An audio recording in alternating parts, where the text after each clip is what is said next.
जय हिंद साथियों। आज हम लोग पढ़ने जा रहे हैं ग्रामर का सबसे इम्पोर्टेंट पार्ट जो है हमारा टेंस। तो उसको हम जानेंगे, समझेंगे और उसकी रूल्स की देखेंगे और पहचान देखेंगे कि हम टेंस कैसे बनाते हैं।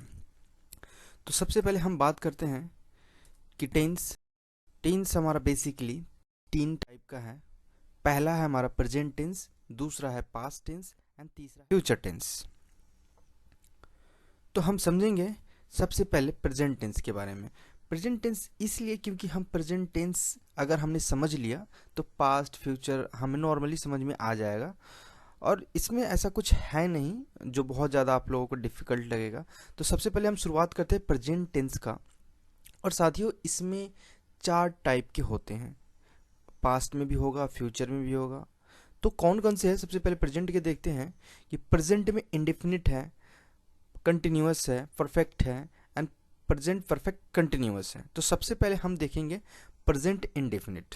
तो चलिए साथियों हम देखते हैं इनकी पहचान क्या है।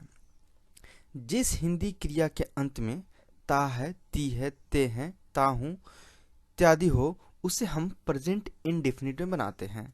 ठीक है, कुछ एडिशनल पॉइंट है जो आपको समझने चाहिए और आपको पता होना चाहिए कि हम इस टेंस में किस चीज़ के बारे में हम बात करते हैं और उसको सेंटेंस में बनाते हैं।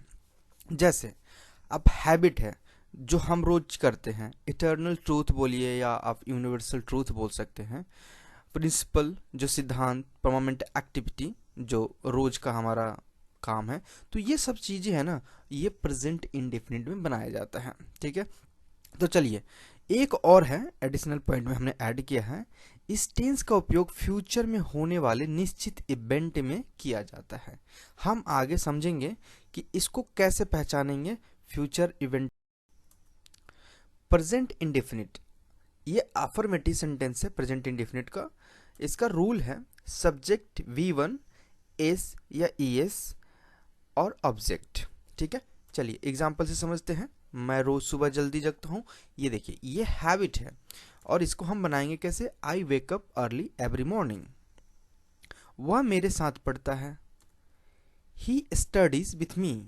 यहाँ पे साथियों आपने ही के साथ जो एस या यस मैंने बताया है वो लग गया ES। हम आगे आपको समझाएंगे कि आपको कहाँ पे एस लगाना है और कहाँ पे ES लगाना है और किस में लगेगा। ठीक है, तो आगे हम देखते हैं बिल्ली मांस खाती है, इसको हम कैसे बनाएंगे? Cat eat meat. ठीक है, ये हमारा नेचर है। सूर्य पूरब में निकलता है, ये क्या है? यूनिवर्सल ट्रूथ बोल सकते हैं आप इसे। The sun rises in the east.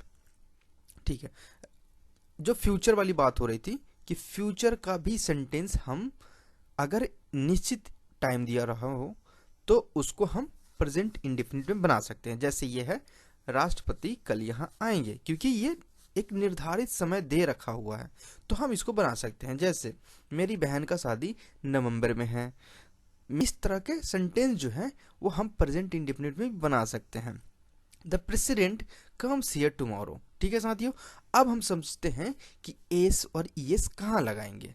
तो ये देखिए सिंगुलर नाउन के थर्ड पर्सन, याद रखिएगा कि सिंगुलर नाउन होना चाहिए और उसका थर्ड पर्सन होना चाहिए। आप लोगों को पता होगा कि पर्सन भी हमने समझाया है कि पर्सन कितने टाइप के हैं। बेसिकली मैं थोड़ा सा एग्जांपल देता हूँ कि 3 टाइप का होता है। आई मैं फर्स्ट पर्सन हो गया, यू जिससे मैं बात कर रहा हूँ ये सेकंड पर्सन हो गया, थर्ड पर्सन वो होता है जिसके बारे में हम लोग बात करते हैं। तो उसके साथ थर्ड पर्सन के सिंगुलर नाउन के साथ में ES या S हम लगाते हैं। चलिए साथियों आगे बढ़ते हैं, हम एक सेंटेंस देखते हैं। इसमें कंफ्यूजन वाली है, थोड़ा सा आपको क्लियरिटी देने के लिए बस मैंने इसको ऐड किया है। मॉडल जो होता है, मोडाल बोले या मॉडल बोले आप, तो इसको हम कंफ्यूजन करने के लिए मैंने यहाँ पे ऐड किया है।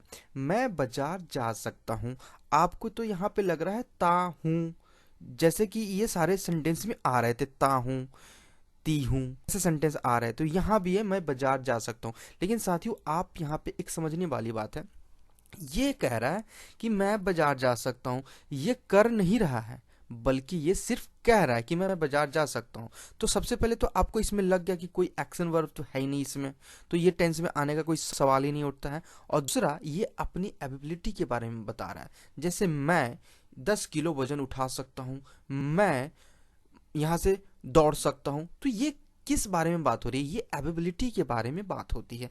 तो ये आप इसको बिल्कुल ही कंसीडर ना करेंगे टेंस जो इंडेफिनिट है हमारा, या किसी भी टेंस में इस तरह के सेंटेंस हम नहीं बनाते। ये मॉडल का है, उसमें हम समझेंगे इसके बारे में। चलिए देखते हैं। हमारा है निगेटिव सेंटेंस।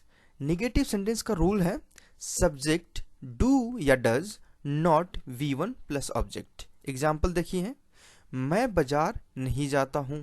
ये क्या है? I do not go to market daily. ठीक है, वह समय पे स्कूल नहीं जाता है। इसका क्या होगा? He does not go to school on time. Third है, रोहन मेरे पास नहीं आता है। Rohan does not come to me. ठीक है, तो आपको यहां भी अब थोड़ा सा कंफ्यूजन होगा कि डू कहां लगाएं, डज कहां लगाएं। तो ये भी देखते हैं। Do, I, we, they, you के साथ में हम डू लगाएंगे, और डज ही, सी, इट, और सिंगुलर नेम के साथ हम डज लगाएंगे।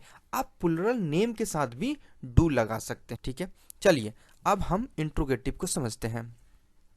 इंट्रोगेटिव का रूल है डू या does subject plus B1 plus object question mark. ठीक है, क्या वह ठीक से पढ़ता है? Does he study well. तो साथियों यहाँ पे आप ध्यान रखेंगे, जब भी कोई आंसर राइटिंग कर रहे होंगे तो आपको हमेशा ये पता होना चाहिए कि जब भी क्वेश्चन मार्क वाली सेंटेंस आए या इंट्रोगेटिव जो हम कह रहे हैं, अगर इस टाइप के सेंटेंस आए तो आप क्वेश्चन मार्क जरूर करेंगे।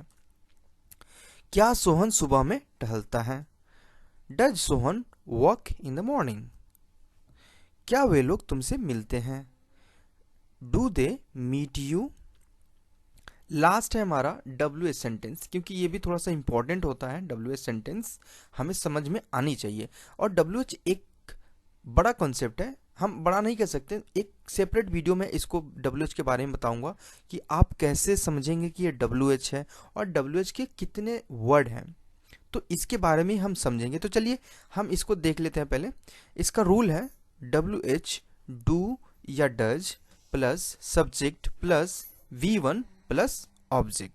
ठीक है, एक सेंटेंस से हम समझ लेंगे और आगे हम देखेंगे वह तुमसे क्यों मिलता है।